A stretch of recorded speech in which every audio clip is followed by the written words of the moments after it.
Hello friends, welcome to Swathi's kitchen. எல்லாரும் நல்லா இருப்பீங்கன்னு நினைக்கிறேன். நாங்கள் ரொம்ப நல்லா இருக்கோம். இன்றைக்கி என்ன வீடியோ பார்க்க போகிறோம் அப்படின்னா, இன்றைக்கி வந்து சூப்பரான ஒரு லஞ்ச் பாக்ஸ் ரெசிபி தான். கொஞ்சம் ஹெல்த்தியான ரெசிபியும் கூட. வாங்க அதை எப்படி செய்யலாம்னு வீடியோக்குள்ள போய் பார்க்கலாம். வீடியோக்குள்ள போகிறதுக்கு முன்னாடி நம்ம சேனல் நீங்கள் சப்ஸ்கிரைப் பண்ணல அப்படின்னா சப்ஸ்கிரைப் பண்ணிக்கோங்க. பக்கத்தில் பெல் ஐக்கன் இருக்கும், அதையும் கிளிக் பண்ணி வச்சுக்கோங்க. அப்போ தான் நம்ம ஒரு வீடியோ ஒன்று பண்ணி வரும். வாங்க வீடியோக்குள்ள போய் பார்க்கலாம்.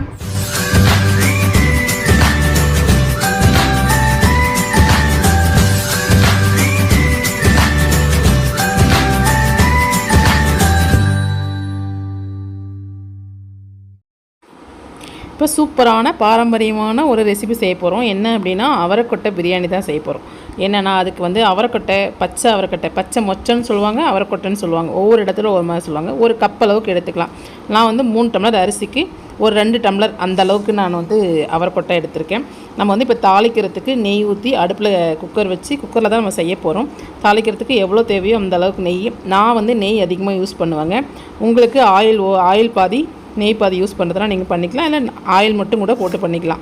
தாளிப்புக்கு பார்த்திங்கன்னா சோம்பு, சீரகம், பட்டை ஒரு 3, கிராம்பு ஒரு 10-15, 3 பிரிஞ்சி இலை, ஸ்டார் இதெல்லாம் சேர்த்திக்கலாம். சேர்த்துட்டு ஒரு 4 பெரிய வெங்காயத்தை நல்லா நீல வாக்கில் கட் பண்ணிவிட்டு அதையும் நல்லா வதக்கிக்கலாம்.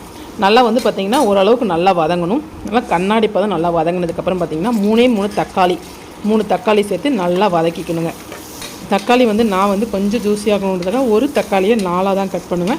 அதுக்கு தகுந்த மாதிரி நீங்கள் கட் பண்ணிக்கோங்க. 2 பச்சை மிளகா கட் பண்ணி நான் போட்டிருக்கேன். கொஞ்சம் நடுவில் கீறிட்டு போட்டுக்கிறேன். இப்போ அது நல்லா வதங்கின வேட்டி பார்த்திங்கன்னா ஒரு 2 டீஸ்பூன் அளவுக்கு இஞ்சி பூண்டு பேஸ்ட்டு போட்டுக்கணும். அப்போ தான் வந்து அந்த டேஸ்ட் வந்து நல்லாயிருக்கும். ரொம்ப அதிகமாகவும் போடக்கூடாது. 2 டீஸ்பூன் கரெக்டாக இருக்குங்க. பெரிய டீஸ்பூன் அளவுக்கு நான் 2 டீஸ்பூன் நல்லா வதக்கிக்கணுங்க. அந்த இஞ்சி பூண்டு வாசனை வந்து நல்லா போகிற அளவுக்கு சூப்பராக வதங்கிடணும். நல்லா வதங்கினதுக்கப்புறம் பார்த்திங்கன்னா நம்ம வந்து அந்த அவரைக்கொட்டை பச்சை மொச்சை வந்து பார்த்திங்கன்னா நான் கழுவி வச்சுருக்கேன். நல்லா ஒரு கப் அளவுக்கு ஃபுல்லாக இதை வந்து நல்லா போட்டு என்ன பண்ணணும்னா நல்லா பிரட்டி விடணுங்க. நல்லா வந்து இதுவே வந்து ஒரு 5 நிமிஷம் நம்ம இஞ்சி பூண்டு பேஸ்ட்டு போட்ட உடனே இந்த அவரைக்கொட்டையை நம்ம நல்லா வதக்க ஆரம்பிச்சிட்டோம்னா அது வந்து சிறுமு தான் நல்லா வந்து வதங்கிடும். அதே சமயம் வந்து சாதத்தில் அந்த நறுக்குன்னு இருக்காது, நல்லாயிருக்கும். மசாலா ஃப்ளேவர் அல்லது உப்பு காரம் எல்லாமே பார்த்திங்கன்னா நல்லா வந்து அந்த அவரைக்கொட்டையில் சேர்ந்துடும். இப்போ தேவையான அளவுக்கு ரைஸுக்கே தேவையான அளவுக்கு உப்பு, கறி மசால் பொடி ஒரு 2 டேபிள் ஸ்பூன், மிளகாய்த்தூள் காரத்துக்கு ஏற்ற மாதிரி, பிரியாணி பொடி 1 டேபிள் ஸ்பூன் மட்டும் தாங்க சேர்த்துருக்கேன். நீங்கள் வீட்டில் அரைச்ச பொடியாக இருந்தாலும் சரி, கடையில் வாங்கின பொடியாக இருந்தாலும் சரி, 1 டேபிள் ஸ்பூன், பெரிய ஸ்பூனில் 1 ஸ்பூன் அளவுக்கு போட்டால் போதும். நல்லா புளிச்ச தயிர் ஒரு கப் அளவுக்கு நான் எடுத்துக்கிட்டேங்க. நல்லா இதெல்லாம் சேர்த்து நல்லா வதக்கி விட்டுறணும். ஆயில் பிரிஞ்சு வர அளவுக்கு நல்லா வதக்கிடணும். இதை வதங்கும் போதே பார்த்திங்கன்னா அந்த வாசம், அந்த மனம் இருக்குது பாருங்கள், அப்பப்பா அவ்வளோ சூப்பரான மனம் வருங்க. பாருங்கள், நல்லா ஆயில் பிரிஞ்சு வந்துருச்சு. அந்த நெய் வந்து உடம்புக்கு நல்லது. நம்ம ஏதாவது ஒரு சூடு இருக்குது அப்படின்னா அந்த நெய் நம்ம சேர்த்து சமைக்கும் போது பார்த்திங்கன்னா அந்த ஹீட்டை எடுத்துரும். அதுக்காக தான் நான் மேக்ஸிமம் நெய் போட்டு சமைப்பேன். நான் அரிசியை நல்லா ஒரு 1/2 அன் ஹவர் ஊற வச்சுருந்தேன். ஊற வச்ச அரிசியை வந்து தண்ணியை வடிச்சிட்டு அந்த அரிசியை நம்ம அவரை பயிரோடு சேர்த்து நல்லா ஒரு 5 நிமிஷம் நல்லா வதக்கணுங்க. அந்த இப்போ கொஞ்சம் தண்ணியாக இருக்குது பார்த்திங்களா, அந்த தண்ணி எல்லாம் ட்ரை ஆகணும். அந்த அளவுக்கு நல்லா வதங்கிடணுங்க. இப்போ பாருங்கள், இதுக்கு மேலே விட்டோம்னா அடி பிடிச்சிக்கும். பாருங்கள், தண்ணி நல்லா இழுத்துருச்சு. சுத்தமாக அடியில் தண்ணியே கிடையாது, அடியும் பிடிக்கல. ஒரு 5 நிமிஷம் நான் அப்பப்போ கிளறி விட்டு நல்லா இது பண்ணிட்டேங்க. இப்போ நம்ம தண்ணி 1 டம்ளருக்கு 2 டம்ளர். நான் வந்து வீட்டில் ரெகுலர் சமைக்கிற அரிசியில் தான் நான் சமைச்சிருக்கேன். அப்படிங்கிறதுனால 1 டம்ளருக்கு 1 டம்ளர் 2 டம்ளர் நான் தண்ணி விட்டுருக்கேன். இதே பாஸ்மதி அரிசியாக இருந்தால் நீங்கள் 1க்கு 1.5 கொடுத்தா போதும். இப்போது தண்ணி தேவையான அளவுக்கு நான் வந்து 3 டம்ளர் அரிசிக்கு 6 டம்ளர் தண்ணி சேர்த்துருக்கேன். இப்போ நல்லா ஒரு கலக்கி விட்டாச்சு. உப்பு காரம் எல்லாமே பர்ஃபெக்டாக சூப்பராக பொருந்திருக்கு. இப்போ இது வந்து ஒரு கொதி வரட்டும்.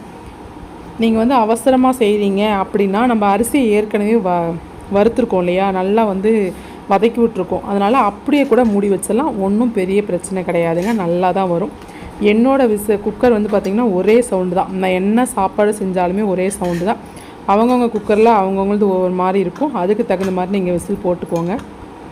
இப்போ நல்லா வந்து பார்த்திங்கன்னா நான் வந்து ஓரளவுக்கு அந்த லைட்டாக பபுள்ஸ் வந்துச்சு பார்த்திங்களா, குக்கர் போட்டு ஒரு விசில் விட்டுட்டு நான் எடுத்துட்டேன். ஒரு விசில் வந்தவுடனே பார்த்திங்கன்னா காற்றை அப்படி தூக்கி விட்டுட்டு ஓப்பன் பண்ணணும். ஓப்பன் பண்ணி எடுத்து பார்த்தா ஆஹா சூப்பராக உதிரியாக எப்படி இருக்குது பாருங்கள். என்ன ஒன்று, நம்ம கலர் பொடி போடாதனால கலர் மஞ்சளாகவே இருக்குது. அவரைப்பயிருக்கும் அந்த ரைஸ்க்கும் அவ்வளோ அம்சமாக சூப்பராக இருந்துச்சுங்க. இதே போல் நீங்கள் உங்கள் வீட்டில் செஞ்சு பாருங்கள். எப்படி இருந்துச்சுன்னு எனக்கு மறக்காமல் கமெண்ட் பண்ணுங்கள். ரொம்ப டேஸ்டியான, கொஞ்சம் வித்தியாசமான, ஒரே மாதிரி நம்ம செய்யாமல் இந்த மாதிரி ரைஸை செஞ்சு கொடுத்தோம்னா ஒரு லஞ்சு பாக்ஸுக்கு ரெசிபியாச்சு, ஒரு நாள் வேலையும் முடிஞ்சுது. இதே போல் நீங்கள் உங்கள் வீட்டில் செஞ்சு பாருங்கள். சூப்பரான அவரைக்கொட்டை சாதம், அவரைக்கொட்டை பிரியாணி எது வேணாலும் சொல்லிக்கலாம்.